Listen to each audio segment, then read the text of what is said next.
Semuanya, salam sehat, salam bahagia, salam cinta. Malam ini saya Brenda Imekre kembali hadir di seri cerita inspiratif 60 Twimers Asik, dan sudah sejak beberapa saat saya membacakan suta-suta. Selamat malam Bro Hedi dan semua brosis yang sudah bergabung. Malam ini adalah tanggal 2 September 2024. Sudah masuk di September ceria. Oke, jadi saya mau melanjutkan suta minggu lalu. Selamat malam Sis Ucet, Sis Pohwa, dan semua yang sudah bergabung.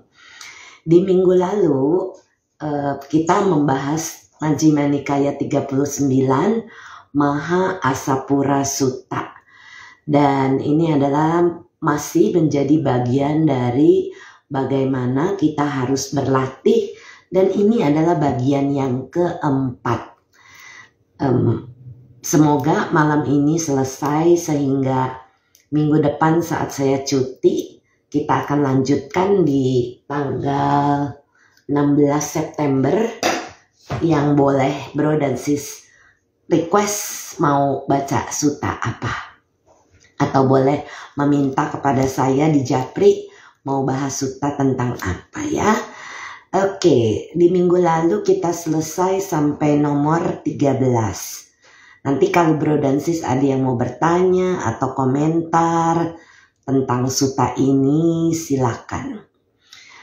Di minggu lalu kita selesai sampai ke 5 rintangan. Selamat malam Laris Jaya, ini yang di Medan kalau saya tidak salah. Sis Dina ya. Oke, di minggu lalu kita membahas tentang 5 rintangan atau pancaniwarana, di mana semuanya ini bagaimana kita melepaskan, meninggalkan ini semua supaya kita hidupnya memurnikan pikiran kita. Oke, kita lanjutkan di nomor 14. Para biku, misalkan seseorang meminjam uang dan menjalankan usahanya, dan usahanya itu berhasil, sehingga ia mampu mengembalikan uang pinjamannya sebelumnya dan masih tersisa cukup untuk memelihara seorang istri. Maka dengan pertimbangan hal ini, ia akan senang dan gembira. Atau misalkan seseorang yang sedang sakit, menderita, sakit keras, dan makanannya tidak cocok baginya, dan tubuhnya tidak memiliki kekuatan. Tetapi kemudian ia sembuh dari sakitnya, dan makanannya cocok baginya, dan tubuhnya memperoleh kembali kekuatannya. Maka dengan mempertimbangkan hal ini, ia akan senang dan gembira. Atau misalkan seseorang yang terkurung dalam penjara, tetapi kemudian ia dibebaskan selamat dan aman tanpa kehilangan hartanya, maka dengan mempertimbangkan hal ini, ia akan senang dan gembira. Atau misalkan seseorang adalah budak, tidak bergantung pada diri sendiri, melainkan bergantung pada orang lain, tidak dapat pergi kemanapun yang ia inginkan. Tetapi kemudian ia dibebaskan dari perbudakan, bergantung pada diri sendiri, tidak bergantung pada yang lain.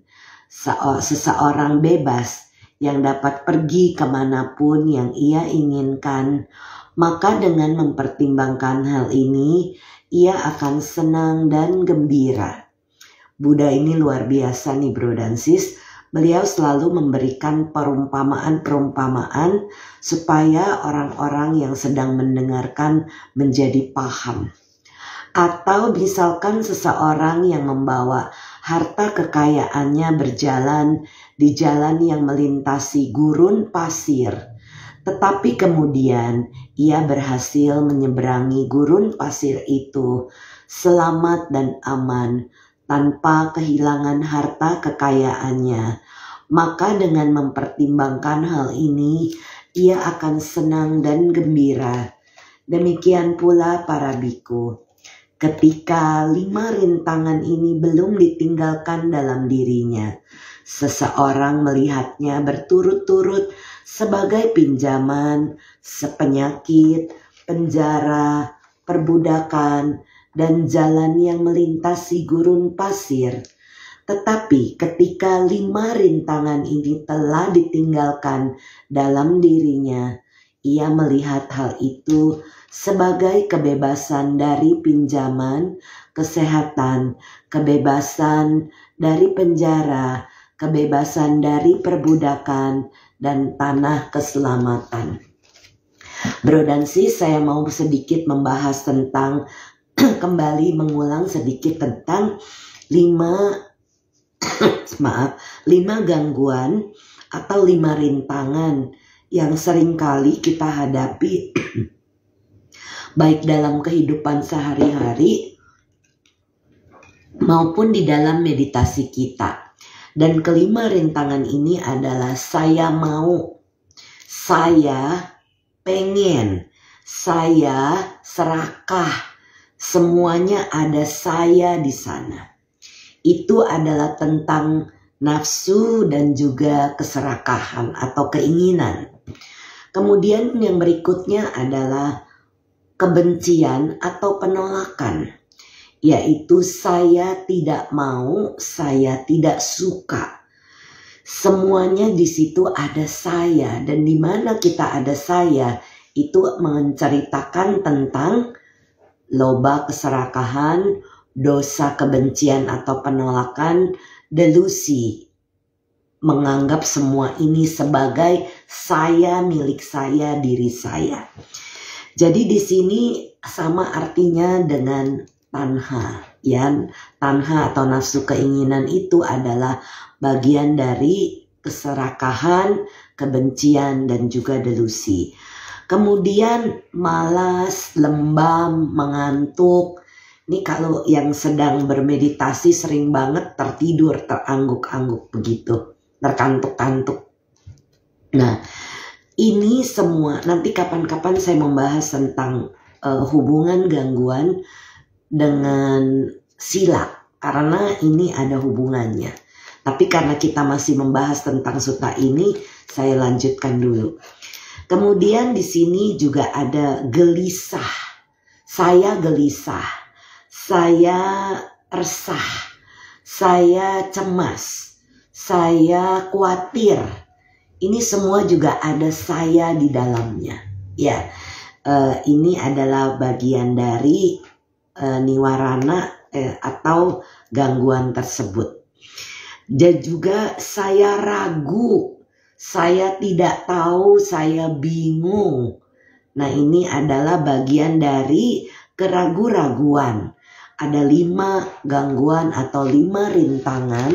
Ini merupakan gangguan yang sering kita hadapi dalam kehidupan sehari-hari.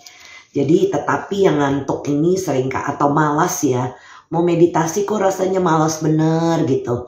Atau saya ragu nih meditasi ini bener apa enggak sih, seperti itu ya. Nah, ini seringkali orang-orang itu menghadapi hal tersebut, yang biasanya kita sarankan lakukan 6R atau 6M. Malam semua yang baru bergabung, Sis Diwanti, Sis Linda, Bro Susilo, Bro Agus, Sis Dewi, Sis Salin, Go. Oke, saya sudah selesai dengan 5 kelompok kehidupan. Yang berikutnya adalah tentang 4 jana. Ini bagian yang ke-15 kalau Bro dan Sis mau membaca dari Majjhima Nikaya 39 Maha Asapura Sutta. Setelah meninggalkan kelima rintangan ini, ketidaksempurnaan batin yang melemahkan kebijaksanaan dengan cukup terasing dari kenikmatan indriawi, terasing dari kondisi-kondisi tidak bermanfaat, ia masuk dan berdiam di dalam jana pertama. Apa yang dimaksud dengan kondisi-kondisi yang tidak bermanfaat?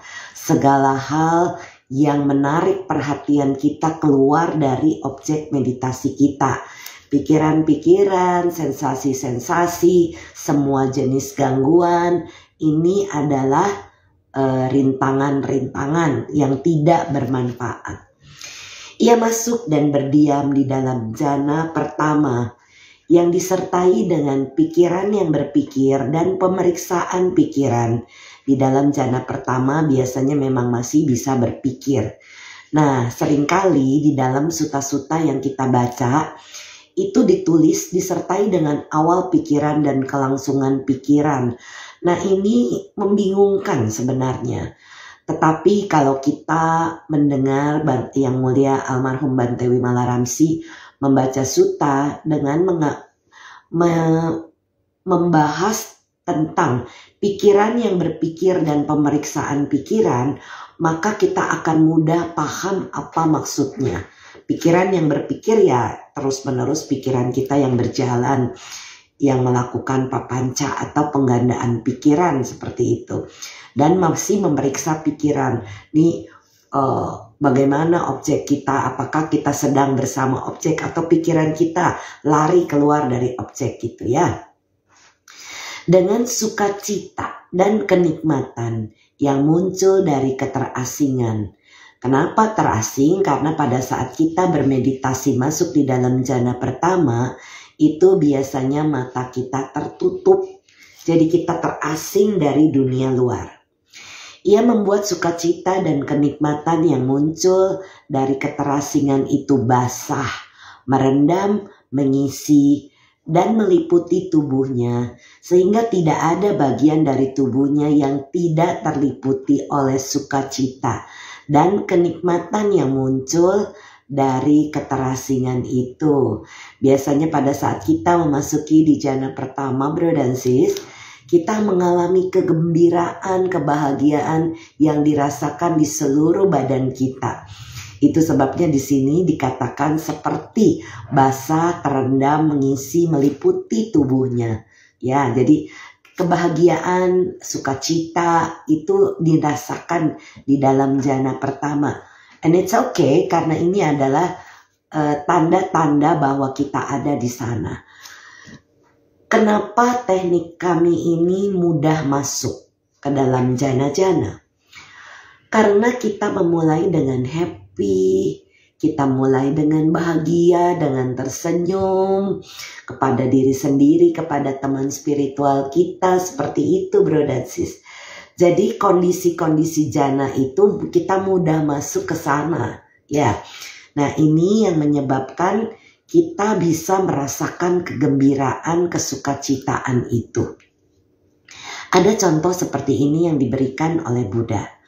Bagaikan seorang petugas pemandian atau murid petugas pemandian menumpuk bubuk mandi dalam baskom logam dan secara perlahan memerciknya dengan air, meremasnya hingga kelembaban membasahi bola bubuk mandi tersebut. Membasahinya dan meliputinya di dalam dan di luar. Namun bola itu sendiri tidak meneteskan air. Demikian pula, seseorang merasakan sukacita dan kenikmatan yang muncul dari keterasingan itu. Basah, merendam, mengisi, dan meliputi tubuhnya. Sehingga tidak ada bagian dari tubuhnya yang tidak terliputi oleh sukacita dan kenikmatan yang muncul dari keterasingan itu. Kalau bro dan sis, kalau sudah melatih TWIM atau Tranquil Wisdom Insight Meditation ini, pada saat kita merasakan kebahagiaan itu, di dalam hati kita itu rasanya hangat yang melimpah kepada seluruh badan kita. Dan ini adalah energi cinta kasih yang bisa membantu kita menjadi jauh lebih sehat, karena di situ ada hormon-hormon yang bekerja. Salah satunya adalah hormon beta endorfin yang menimbulkan kebahagiaan sehingga mengkondisikan badan kita menjadi sehat. Kemudian dengan berhentinya pikiran yang berpikir dan pemeriksaan pikiran, yaitu yang biasanya di dalam suta-suta terjemahan di luar dituliskan menenangkan awal pikiran dan kelangsungan pikiran. Dan ini membingungkan. Tetapi kalau kita membahasnya dengan berhentinya pikiran yang berpikir dan pemeriksaan pikiran, yaitu pada saat ini kita menyarankan orang-orang itu untuk melepas verbalisasi, untuk tidak lagi mendoakan semoga semua berbahagia, tapi merasakan doa itu di dalam hati. Kenapa? Karena kalau berpikir maka bisa menjadi kepalanya ketat atau mendoakan di dalam pikiran. Lalu seseorang masuk dan berdiam di dalam jana kedua yang memiliki keyakinan diri dan penyatuan pikiran. Nah, ini sebabnya biasanya di dalam penerjemahan di luar disebutkan sebagai konsentrasi yang diganti penerjemahannya kepada penyatuan pikiran oleh almarhum guru besar kami Bante Wimalaramsi Mahatthera. Karena kalau kita mendengar tentang konsentrasi, itu biasanya orang-orang itu bisa salah mengacu kepada konsentrasi satu titik di mana kita tidak mengalami gangguan-gangguan itu. Jadi menekan semua gangguannya. Gangguan-gangguan ini adalah kemelekatan kita. Rintangan-rintangan yang tadi saya bahas itu di awal adalah guru kita yang menjelaskan bahwa ini adalah kemelekatan kita. Saya suka, saya tidak suka, saya gelisah, saya ngantuk, malas, ragu-ragu. Ini semua adalah kemelekatan-kemelekatan kita yang harus kita sabar untuk melakukan langkah 6R atau 6M. Itu sebabnya kenapa supaya bro dan sis paham. Dengan sukacita dan kenikmatan yang muncul dari penyatuan pikiran, ia membuat sukacita dan kenikmatan yang muncul dari penyatuan pikiran itu basah, merendam, mengisi, dan meliputi tubuhnya, sehingga tidak ada bagian dari tubuhnya yang tidak terliputi oleh sukacita dan kenikmatan yang muncul dari penyatuan pikiran. Jadi pada saat kita sudah mulai masuk mempunyai penyatuan pikiran, saya juga berusaha untuk menghindari kata-kata konsentrasi ya bro dan sis. Karena supaya pada saat pikiran kita menyatu, kokoh, kuat, dan di sini kita merasakan, wah saya sudah mulai bisa memegang bersama objek. Sudah bisa stay, tinggal bersama teman spiritual kita. Seperti itu biasanya yang kita alami. Kemudian beliau memberikan contoh seperti ini. Bagaikan sebuah danau yang airnya berasal dari mata air di dasarnya dan tidak ada aliran masuk dari arah timur, barat, utara, atau selatan. Dan tidak ditambah dari waktu ke waktu dengan curahan hujan.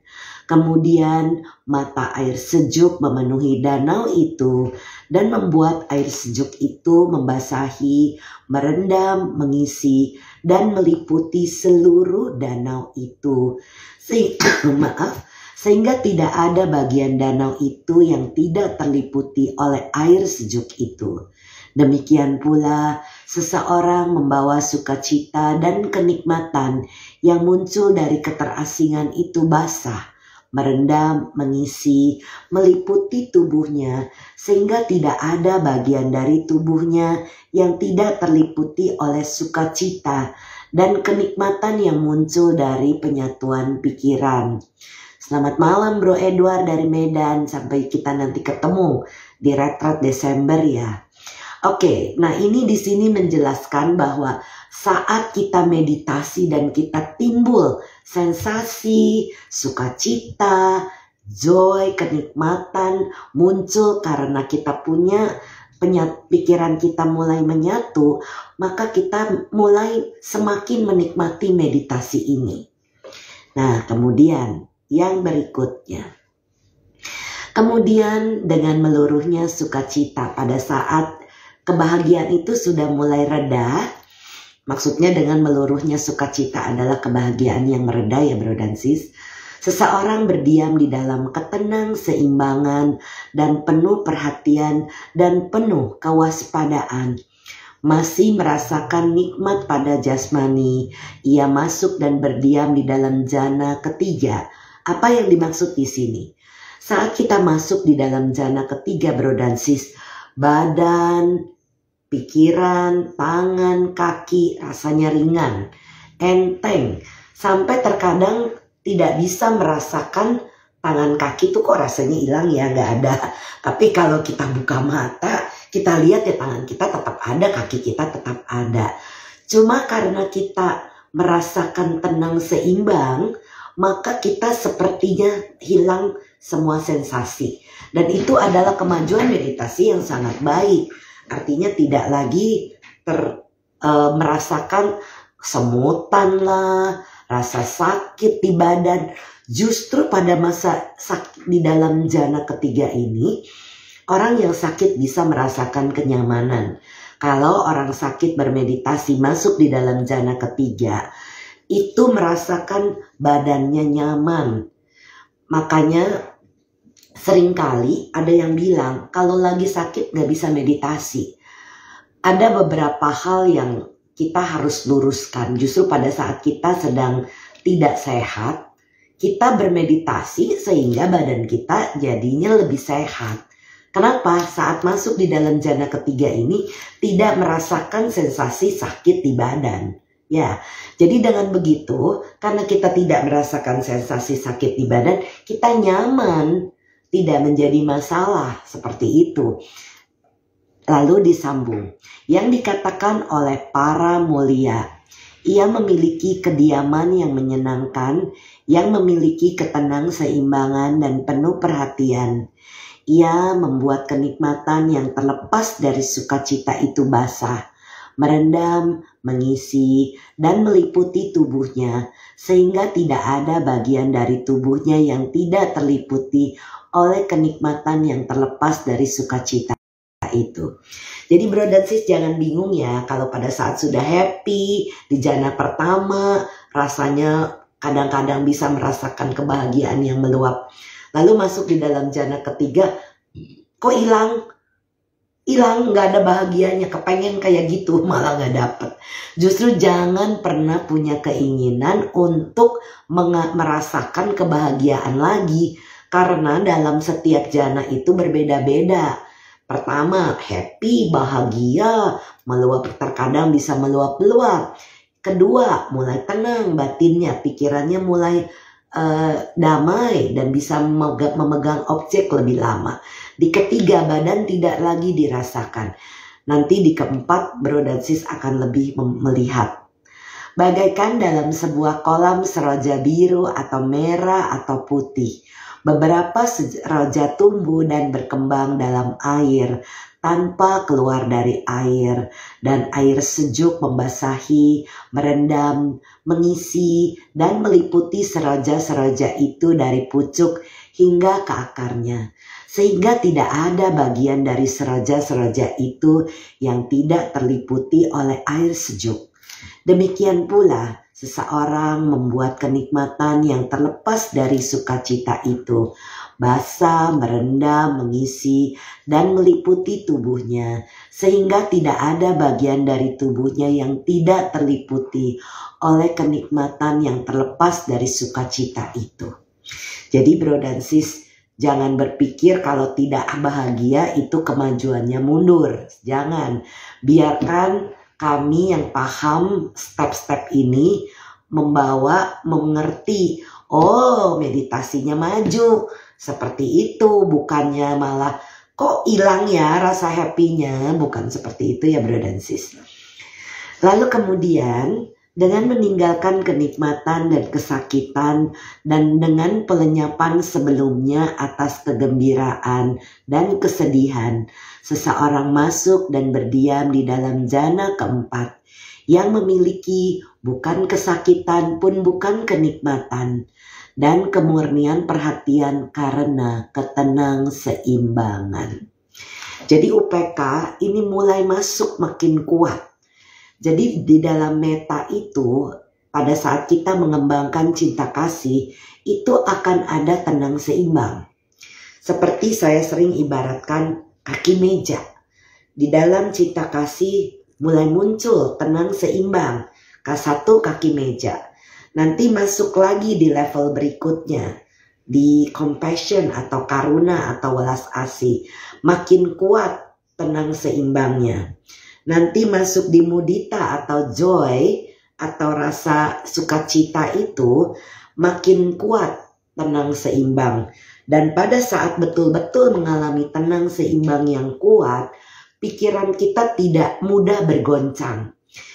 Biasanya kalau di dalam meditasi retret itu, pertanyaan saya, apakah masih terganggu dengan suara? Karena kalau masih terganggu dengan suara, tenang seimbang itu tidak kuat. Tenang seimbang itu dialami pada saat ada yang banting pintu, ada yang banting padding, ada yang teriak-teriak di luar, suara-suara di luar. Itu kalau sudah tidak terganggu, batin kita sudah tenang seimbang, maka perhatian kita tidak lari ke sana. Jadi batin yang tenang seimbang ini sangat baik, karena ini adalah salah satu faktor pencerahan pula. Ya. Nah, itu kemudian 3 pengetahuan sejati. Nanti bro dan sis yang mau bertanya atau komentar silakan ya diketik. Ketika penyatuan pikirannya sedemikian murni, cerah, tanpa noda, terbebas dari ketidaksempurnaan, lunak, lentur, kokoh, dan mencapai keadaan tanpa gangguan. Nah ini pada saat sudah masuk ke sini, biasanya itu UPK sangat kuat. Biasanya misalnya masuk sudah punya objek UPK atau tenang seimbang. Ini biasanya terang murni sampai pada saat kita mengamati pikiran itu kokoh. Tidak ada gangguan yang betul-betul menarik perhatian kita lagi. Karena tugas kita sekarang hanya menghadapi sesuatu yang akan mulai muncul. Bagian dari paticca samuppada atau sebab musabab yang saling bergantungan ini, dia mulai muncul. Kekotoran-kekotoran batin kita ini mulai muncul. Kilesa-kilesa kita. Disitulah kita harus mempunyai sati atau kewaspadaan untuk merilekskan begitu ada sesuatu yang muncul. Karena kalau kita diamkan, maka ini akan menjadi gangguan nanti yang bisa muncul lagi. Kita kan kalau sudah masuk, jadi mulai dari cinta kasih, masuk ke dalam welas asih, joy, ketenang mudita atau joy itu, lalu masuk ke dalam tenang seimbang, masuk lagi bukan persepsi pun bukan tanpa persepsi, masuk lagi, seperti itu. Jadi jangan diberhentikan kalau dia mau masuk ke dalam, dan harus merilekskan semua gangguan atau ada sesuatu yang bergetar atau bergerak, itu harus dirilekskan karena itu potensi paticca muncul. Atau sebab musabab yang saling bergantungan itu. Oke.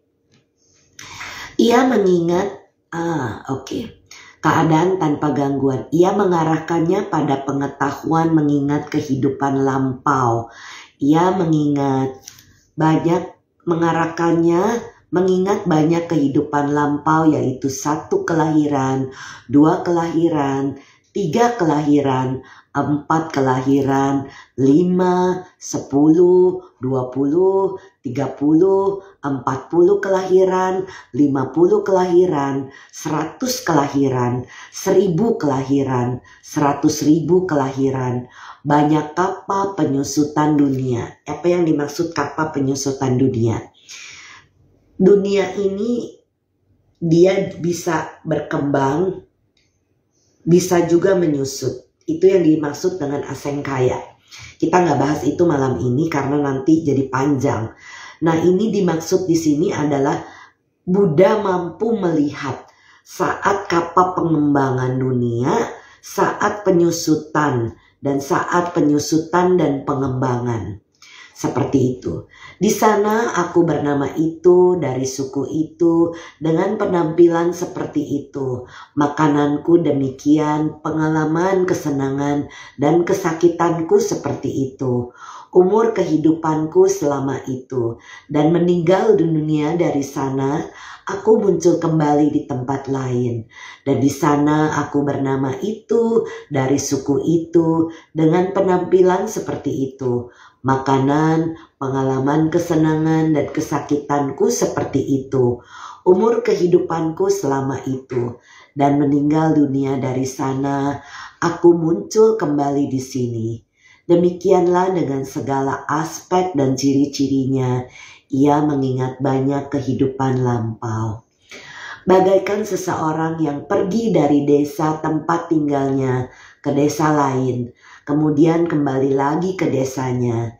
Ia berpikir, aku pergi dari desaku ke desa itu, dan di sana aku berdiri demikian, duduk, berbicara, berdiam diri demikian, dan dari desa itu aku pergi ke desa lain, dan di sana aku berdiri demikian, duduk demikian, berbicara demikian, berdiam diri demikian, dan dari desa itu aku kembali lagi ke desaku.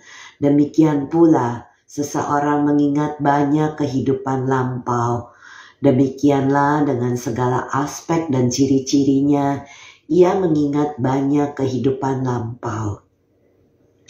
Ketika penyatuan pikiran-pikirannya sedemikian murni, cerah, tanpa noda, bebas dari ketidaksempurnaan, lunak, lentur, kokoh, dan mencapai keadaan tanpa gangguan, ia mengarahkannya pada pengetahuan kematian dan kelahiran kembali makhluk-makhluk. Ini ada di dalam Sutta Majjhima Nikaya nomor 4. Yang tadi juga ada di bagian dari Sutta Majjhima Nikaya 4. Dengan mata dewa ini maksudnya mampu melihat yang murni dan melampaui manusia. Aku melihat makhluk, ini Buddha yang bicara ya bro dan sis. Aku melihat makhluk-makhluk meninggal dunia dan muncul kembali. Hina dan mulia, cantik dan buruk rupa, kaya dan miskin. Ia memahami bagaimana makhluk-makhluk berlanjut sesuai dengan perbuatan mereka.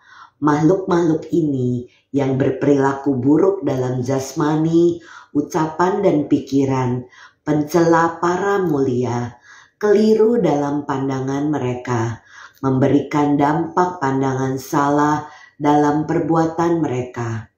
Ketika hancurnya jasmani setelah kematian telah muncul kembali dalam kondisi buruk, di alam rendah, dalam kehancuran, bahkan di dalam neraka.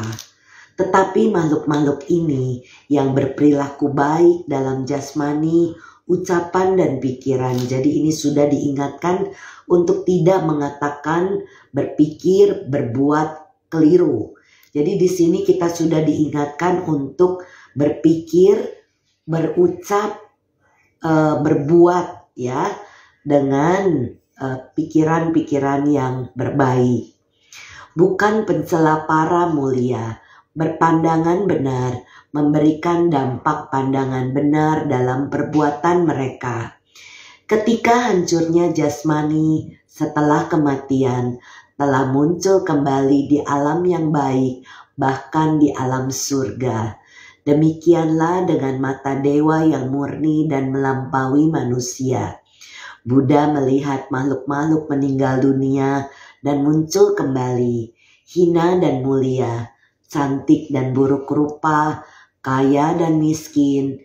Juga para murid beliau yang sudah mampu melakukan hal ini ya. Ia memahami bagaimana makhluk-makhluk itu berlanjut sesuai dengan perbuatan atau karma mereka. Bagaikan terdapat dua rumah dengan pintu-pintu, dan seseorang yang berpenglihatan baik berdiri di antara kedua rumah itu melihat orang-orang memasuki dan keluar dari rumah itu silih berganti. Demikian pula dengan mata dewa yang murni dan melampaui manusia. seseorang melihat makhluk-makhluk meninggal dunia dan muncul kembali. Dan ia memahami bagaimana makhluk-makhluk berlanjut sesuai dengan perbuatan mereka. Ketika penyatuan pikirannya sedemikian murni, cerah, tanpa noda, bebas dari ketidaksempurnaan, lunak, lentur, kokoh, dan mencapai keadaan tanpa gangguan, ia mengarahkannya pada pengetahuan hancurnya noda-noda. Noda-noda adalah semua jenis gangguan. Ia memahami demikian. Ini adalah penderitaan. Jadi muncul kebenaran mulia yang pertama. Ini adalah asal mula penderitaan. Kebenaran mulia yang ketiga. Ini adalah lenyapnya penderitaan. Kebenaran mulia yang ketiga. Ini adalah jalan menuju lenyapnya penderitaan, yaitu kebenaran mulia yang keempat. Ini adalah noda-noda. Ini adalah asal mula noda-noda. Ini adalah lenyapnya noda-noda. Ini adalah jalan menuju lenyapnya noda-noda. Dan semua bro dan sis yang sudah pernah melatih TWIM tentunya paham bagaimana kita melewati ini, yaitu dengan melakukan langkah 6R atau 6M. Lihat, demikian pikirannya terbebas dari noda keinginan indriawi, dari noda penjelmaan ini.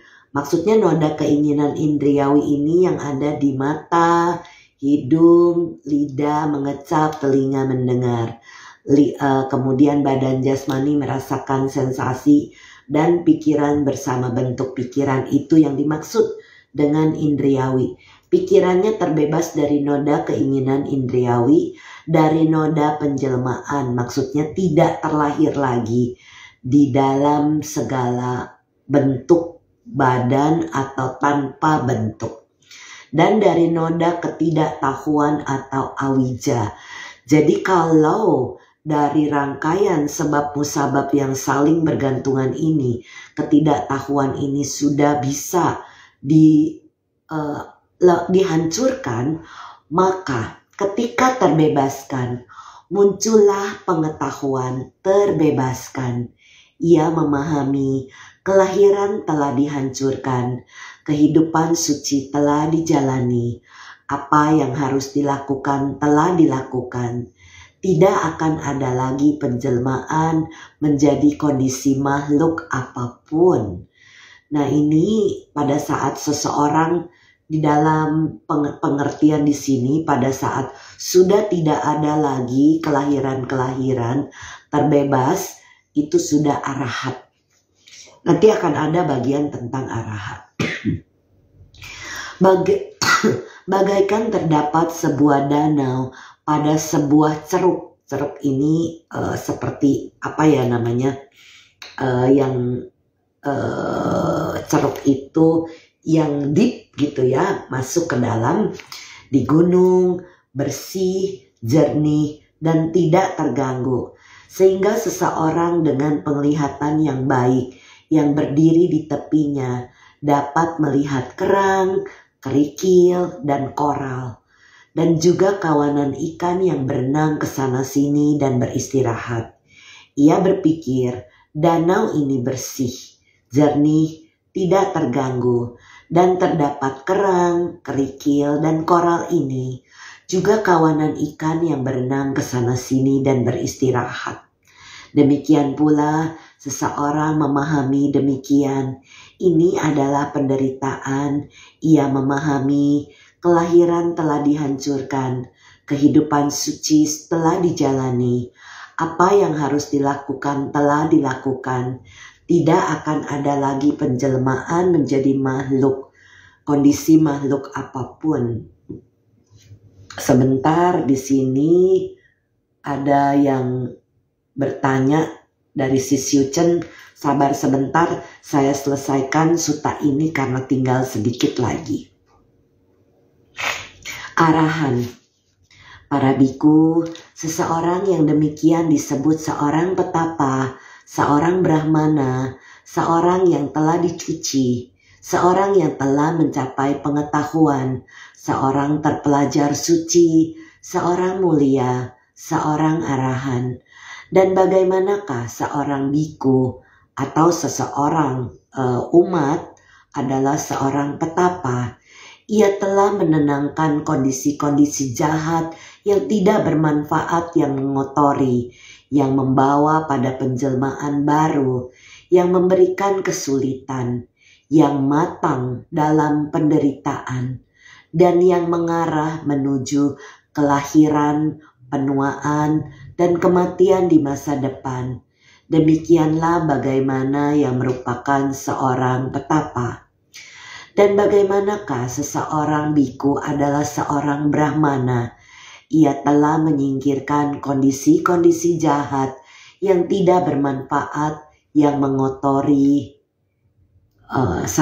yang membawa penjelmaan baru, yang memberikan kesulitan, yang matang dalam penderitaan, yang mengarah menuju kelahiran, penuaan, dan kematian di masa depan.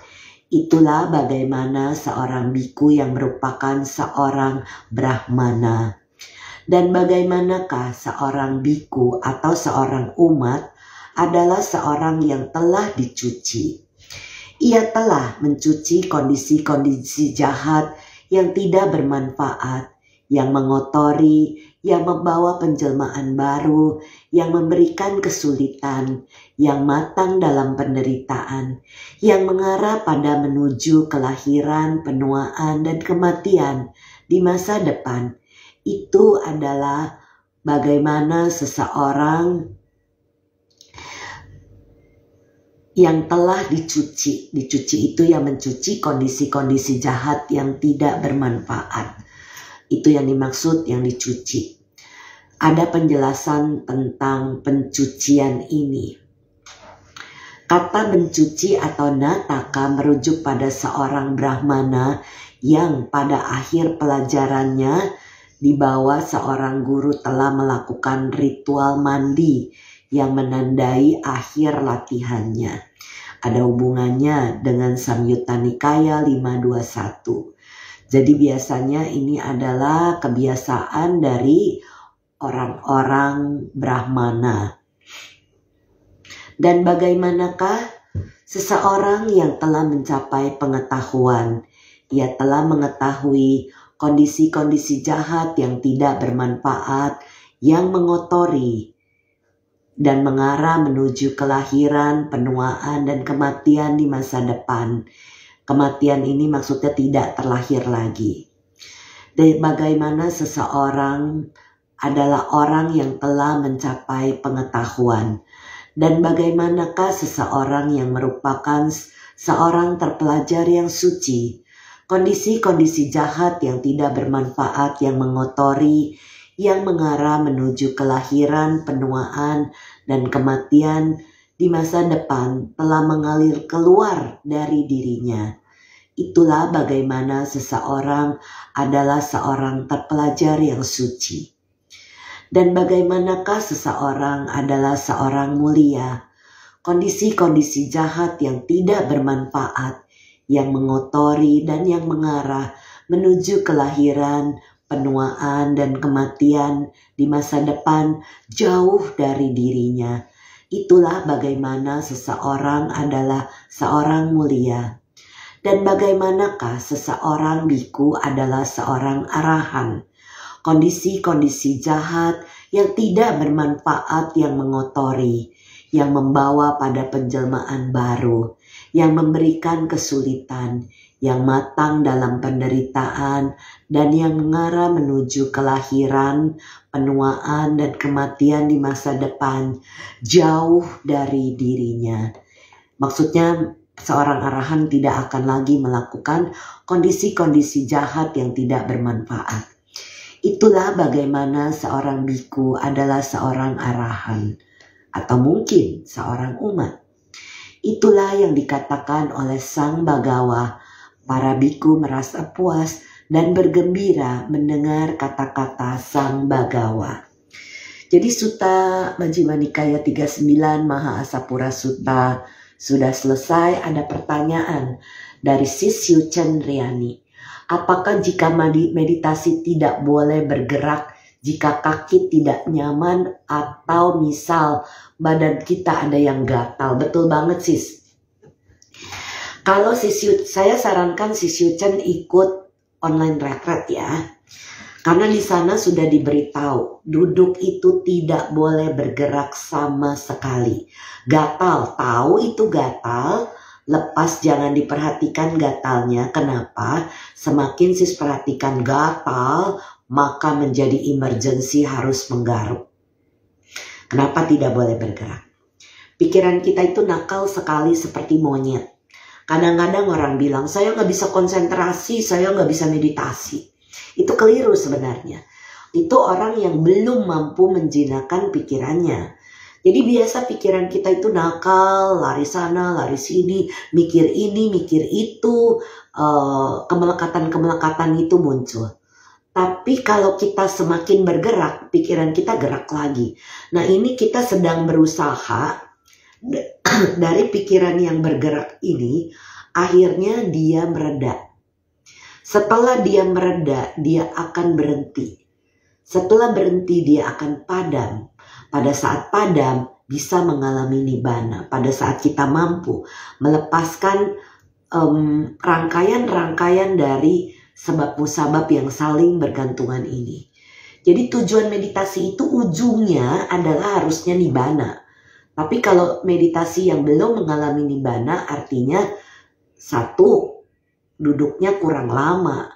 Duduk cuma 30 menit, 1 jam. Gimana mau bisa mengalami niroda sama pati, yaitu berhentinya segala hal. Persepsi, perasaan, kesadaran. Bagaimana mau mengikis kilesa, kekotoran-kekotoran batin. 1 jam, 2 jam, 3 jam itu kadang kurang cukup. Ada orang harus duduk di atas 4 jam, ada yang duduk di atas 5 jam. Baru bisa betul-betul pikiran itu berhenti. Begitu, seperti itu. Semuanya padam dan berhenti. Itu bisa dialami. Tapi bagaimana kalau kita pikirannya bergerak-gerak terus, tidak bisa mengalami berhenti. Jadi makanya kenapa kalau kita di latihan Tranquil Wisdom Insight Meditation ini mengalami jhana dan vipassana bersamaan, karena dengan jhana kita mengalami happy, senang gitu ya, pikiran kita makin tenang. Lalu kita bervipassana mengamati nih, apapun yang muncul di relax, apapun yang muncul harus di 6R atau di 6M. Tergantung di mana posisi bro dan sis, tergantung objeknya apa yang sedang bro dan sis lakukan. Itu sebabnya tidak boleh bergerak, tidak boleh menggaruk, tidak boleh gosok-gosok, tidak boleh goyang-goyang. Kalau badannya mau goyang jangan diikuti 6R badan. Cuma tahu nih badan mau bergerak. Tidak boleh diikuti. Lepas, jangan kasih perhatian ke badan yang goyang. Rilekskan ketegangan di kepala. Senyum, balik lagi. Stay tinggal bersama objeknya. Seperti itu bro dan sis. Ada lagi bro dan sis yang mau tanya. Karena saya masih punya sedikit waktu untuk bisa tanya jawab setelah Maha Asapura Sutta ini selesai. Ada satu sutta. Kalau tidak, oke. Membrenda, apa perbedaan niroda sama pati dan nibbana? Sebentar bro, saya mau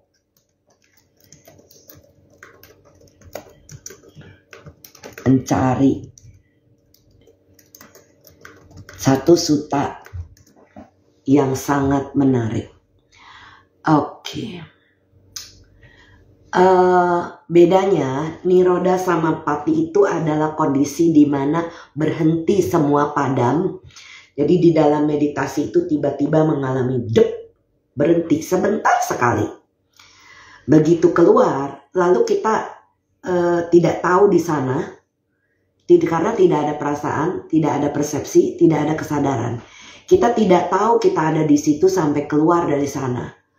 Dan pada saat itu mengalami mulai muncul-lenyap, yaitu adalah paticanya keluar lagi. Pada saat kita rilekskan, maka itu merotol rangkaiannya, baru mengalami kebahagiaan yang tidak pernah dialami, yaitu nibbana. Jadi nibbana ini adalah satu kondisi yang kita tidak bisa ungkapkan dengan kata-kata, karena ini adalah suatu keadaan tanpa kondisi. Mudah-mudahan Bro paham ya, Bro Henry paham, karena di sini niroda itu berhenti. Niroda itu belum tentu selalu mengalami nibbana, tapi pada saat mengalami nibbana pasti mengalami niroda dulu. Jadi dia akan berhenti dulu, kemudian paticca keluar, langsung kita rilekskan. Wah, itu pengalaman yang bahagia yang tidak bisa diucapkan. Jadi mengalami perubahan kepribadian, melihat segala sesuatu berbeda. Kemudian ya biasanya saya bertanya apa yang dialami, mengalami insight atau pandangan terang apa yang muncul, seperti itu. Biasanya itu saya lakukan untuk memastikan apakah betul mengalami nibbana. Karena jangan sampai membuat cerita, karena itu ada, kalau tidak mengalami tapi membuat cerita, maka itu sudah melanggar sila atau berbohong kalau ngopi. Mohon maaf, apa tidak harus duduk bersila? Tidak perlu sih, Yuchen. Di kami, kalau kita bermeditasi itu, kita boleh duduk di kursi. Jadi, nih, dilihat ya, di belakang pinggang saya ini ada ganjelan bantal. Jadi kalau kita duduk, itu pinggangnya boleh ganjel, tapi punggungnya tidak boleh menyender. Kenapa? Kalau nyender jadi meditabo, bobo, nanti ngantuk. Ya, nah, sebentar. Ya itulah, jadi tidak perlu duduk bersila. Kenapa orang-orang itu punya persepsi, konsepsi duduk itu harus bersila? Karena zaman dulu di India, di hutan para Buddha dan para murid-muridnya itu kan tinggal di hutan. Di hutan itu tidak ada kursi. Jadi mereka duduk bersila dan itu custom, kebiasaan orang India. Sedangkan kita itu duduknya biasanya di kursi atau di sofa. Apa kalian selalu duduk bersila? Kalau iya ya silakan. Mau meditasi duduk nyaman, duduklah di kursi. Dulu saya duduk di bersila itu paling tahan 45-50 menit. Bisa nggak gerak, tapi semutan udahannya. Batewim bilang waktu itu ya, pada saat saya baru mulai retret, kenapa sih kamu bandel bener dikasih boleh duduk di kursi nggak mau?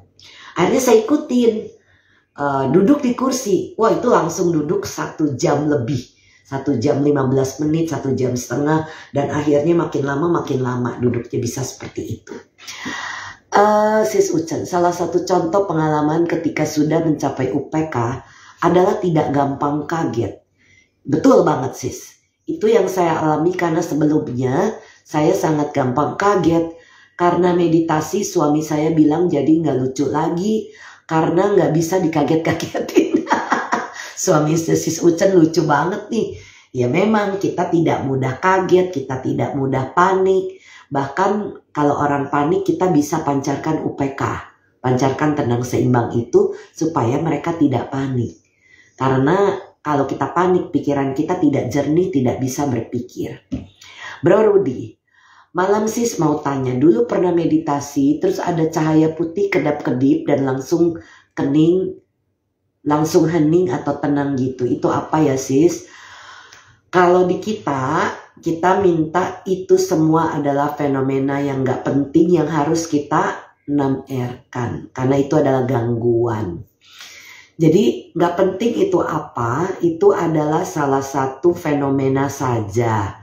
Jangan diberikan perhatian, karena itu bisa menarik kita keluar dari objek kita. Ya, yang penting kita itu selalu stay, tinggal bersama objek meditasi.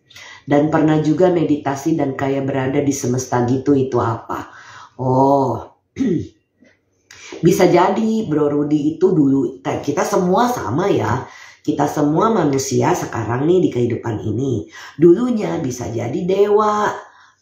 Kalau dewa itu ya hidup tinggalnya itu di landasan ruang tanpa batas, di alam-alam dewa seperti itu. Landasan ruang tanpa batas itu adalah alam Brahma Arupa Loka. Tapi ada alam-alam dewa, ada alam-alam Brahma. Ya, ada 31 alam. Jadi bisa jadi mengalami itu kembali, tapi jangan dilekati, jangan pengen ke situ, karena itu adalah gangguan yang harus kita lewatin. Jadi itu adalah gangguan-gangguan biasanya. Oh, perhatian kita nih kepengen dapat sesuatu sensasi yang menyenangkan. Padahal nggak penting, justru kita harus mengikis itu semua gangguan-gangguan itu supaya pikiran kita itu makin lama makin hening. Mam, saya pernah baca bahwa niroda samapati hanya bisa dialami seorang anagami dan arahat. Oh begini, maksudnya Bro Henry. Jadi pada saat niroda samapati yang dialami anagami dan arahat itu diniatkan, membuat tekad. Jadi memang kalau baru di Sotapanna, di Sakadagami mau masuk ke niroda itu agak sulit. Jadi pada saat itu ada sutta, di situ ada bahwa pada saat mau masuk niroda seorang anagami dan arahat ini itu bisa membuat tekad berapa lama masuk di dalam keadaan niroda samapati. Kemudian itu harus membuat waktu karena maksimum 7 hari. Katanya yang saya dengar itu kalau lewat 7 hari badan ini lama-lama hilang panas. Jadi lama-lama meninggal. Jadi makanya seorang anagami atau arahat kalau mereka mau masuk ke dalam niroda samapati, mereka membuat tekad untuk masuk ke situ selama berapa lama. Dan biasanya orang-orang di dalam tim yang sudah mengalami anagami baru diajarkan masuk ke dalam niroda. Kenapa? Karena di situ mengalami sesuatu yang saya nggak boleh buka ya, karena ya ada hal-hal yang sebaiknya jangan dibicarakan. Tapi niroda samapati itu pasti dialami pada saat masuk ke tingkat-tingkat kesucian, begitu Bro Henry. Jadi pada saat mengalami Sotapanna Magga, Sotapanna Pala, Sakadagami Magga, Sakadagami Pala, Anagami Magga, Anagami Pala, Arahata Magga, Arahata Pala, itu pasti mengalami niroda dulu, baru nibbana.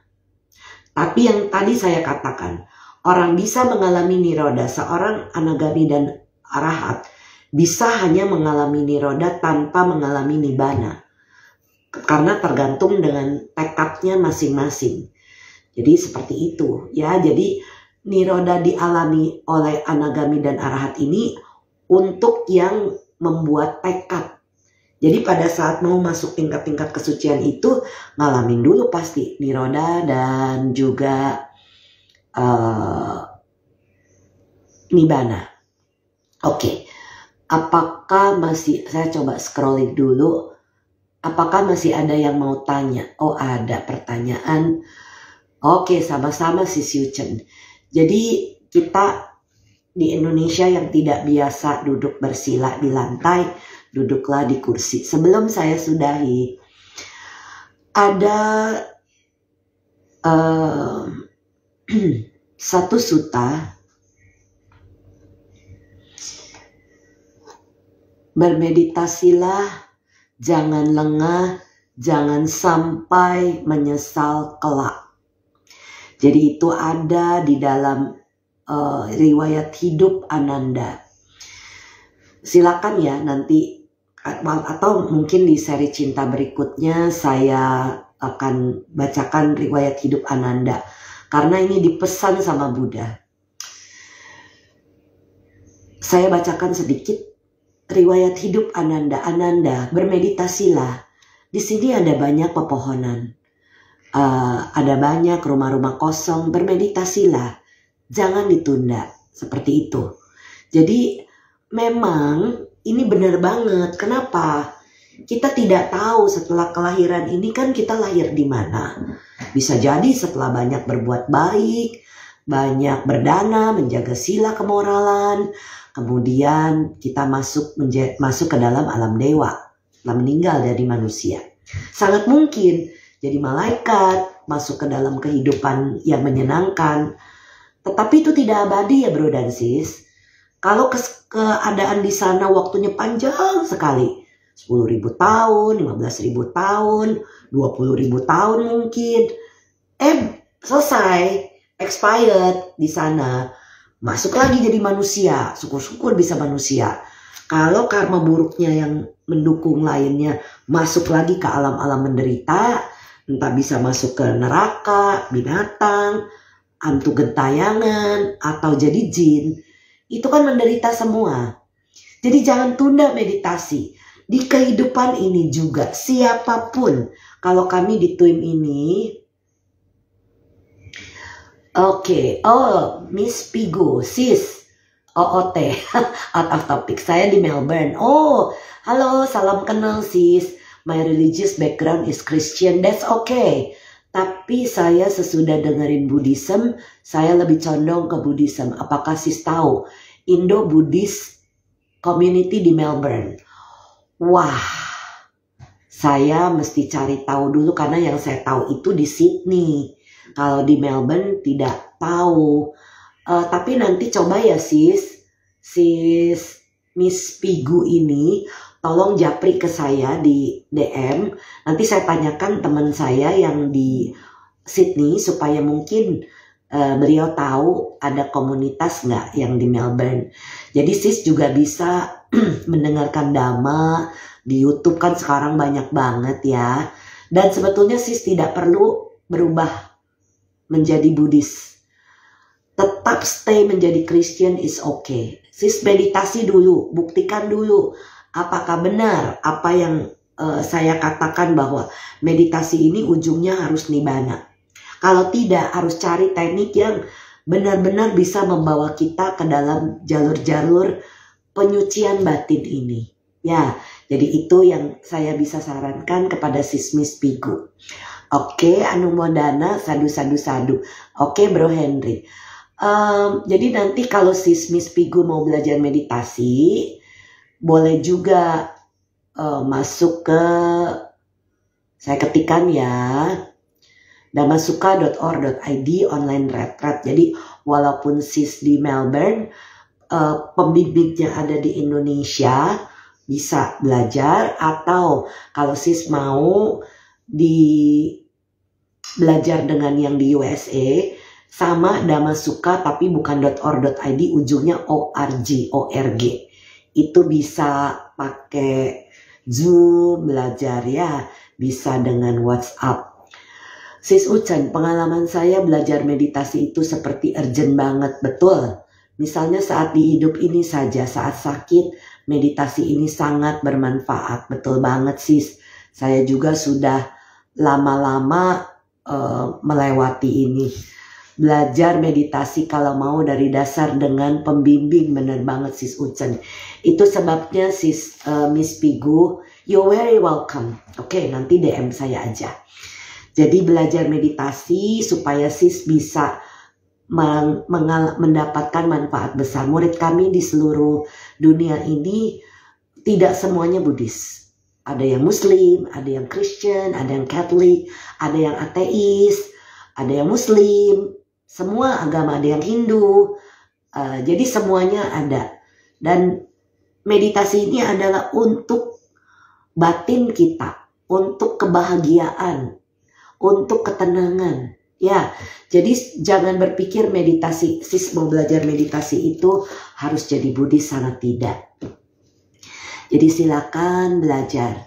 Oke, kalau sudah tidak ada lagi, nanti bro dan sis yang mau saya bacakan tentang tentang suta apa, silakan boleh di DM ke saya mau bahas tentang suta apa. Kalau tidak, saya sebetulnya pengen juga nih bacakan riwayat hidup Anathapindika, riwayat hidup Ananda ya, tapi itu nanti kan ini seri cinta masih sampai kapan-kapan. Dan kalau bro dan sis ada yang kepengen gabung di ngobrol sama saya di cinta setelah belajar meditasi Twim, mau berbagi pengalamannya, silakan juga WhatsApp ke saya. Kita akan ngobrol gitu ya, seperti yang dulu-dulu yang sudah pernah saya lakukan.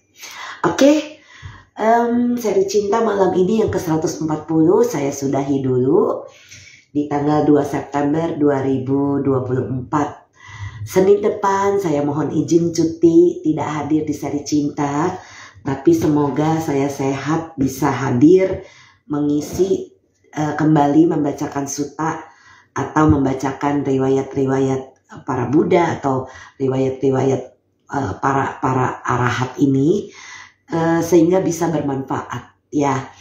Oke, saya akan berusaha kembali hadir di seri cinta tanggal 16 September 2024. Terima kasih. Oh, sama-sama sis dan bro.